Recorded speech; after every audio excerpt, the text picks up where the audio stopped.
একের পর এক বিস্ফোরণে প্রকম্পিত ইস্পাহান পরমাণু কেন্দ্র। গেল বৃহস্পতিবার হোয়াইট হাউস জানিয়েছিল ২ সপ্তাহের মধ্যেই নেওয়া হবে ইরানে হামলার বিষয়ে সিদ্ধান্ত। এ ঘোষণার ৩ দিনের মাথাতেই ইস্পাহান, ফোর্দো এবং নাতাঞ্জ এই ৩ পরমাণু কেন্দ্রে হামলা চালালো যুক্তরাষ্ট্র।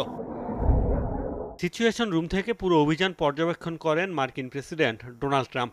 এ সময় তার সাথে ছিলেন ভাইস প্রেসিডেন্ট জেডি ভান্স, পররাষ্ট্রমন্ত্রী মার্কো রুবিও সহ অন্যান্য শীর্ষস্থানীয় কর্মকর্তারা। পরে জাতির উদ্দেশ্যে দেওয়া ভাষণে বিস্তারিত তুলে ধরেন ট্রাম্প। দাবি করেন ইরানের গুরুত্বপূর্ণ পারমাণবিক স্থাপনাগুলো পুরোপুরি ধ্বংস করা হয়েছে। I can report to the world that the strikes were a spectacular military success.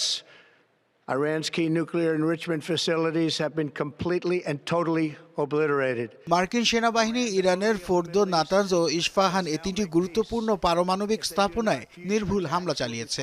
আমাদের লক্ষ্য ছিল ইরানের পারমাণবিক সমৃদ্ধকরণ সক্ষমতাকে ধ্বংস করা। আমি বিশ্বকে জানাচ্ছি যে আমাদের অভিযান অসাধারণ সাফল্য পেয়েছে। ইরানের গুরুত্বপূর্ণ পারমাণবিক সমৃদ্ধকরণ স্থাপনাগুলো সম্পূর্ণরূপে ধ্বংস করা হয়েছে।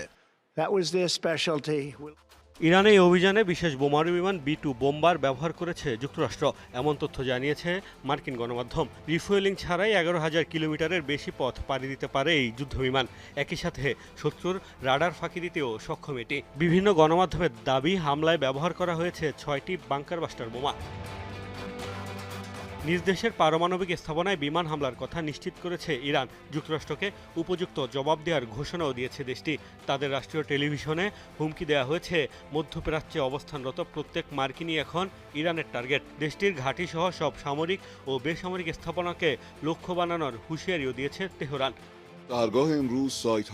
ইরানের শত্রুরা ফোর্ডো, নাতাঞ্জ ও ইস্পাহানে অবস্থিত পারমাণবিক স্থাপনাগুলোতে হামলা চালিয়েছে, যা আন্তর্জাতিক আইনের স্পষ্ট লঙ্ঘন। দুর্ভাগ্যবশত এই অবৈধ পদক্ষেপটি আইএই এর উদাসীনতা ও সহযোগিতার কারণে হয়েছে।